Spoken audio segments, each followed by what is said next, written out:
The messaging from TikTok increasingly is focused on the number of users, now up to 150 million. The TikTok CEO is expected to stress that in his testimony tomorrow. Is the app now so popular that it's too late for these national security concerns to be properly addressed?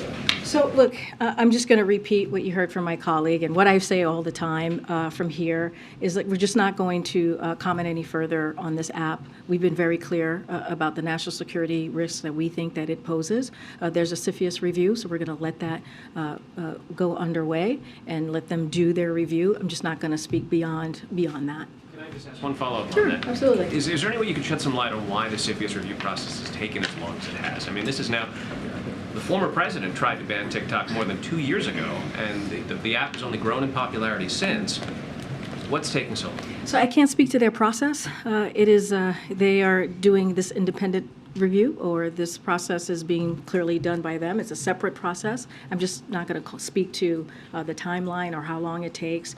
I can say this, and you've heard me say this last week, we support the passage of Restrict Act, and the whole point of that legislation is to take a tailored and risk-based approach.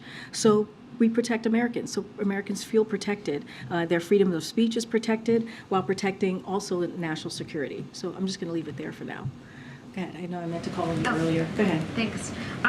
Chairman Powell, in his remarks today, referenced the role that social media played in the fall of the Silicon Valley Bank, and suggested that regulations might be necessary, might need to be updated to reflect this sort of new environment.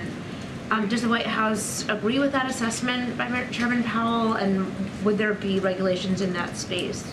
I'm not going to go beyond what the chairman said. I think we've been very clear about the role of social media in reforming Section 230. I just don't have more to share on that. I'm not going to elaborate on what he said.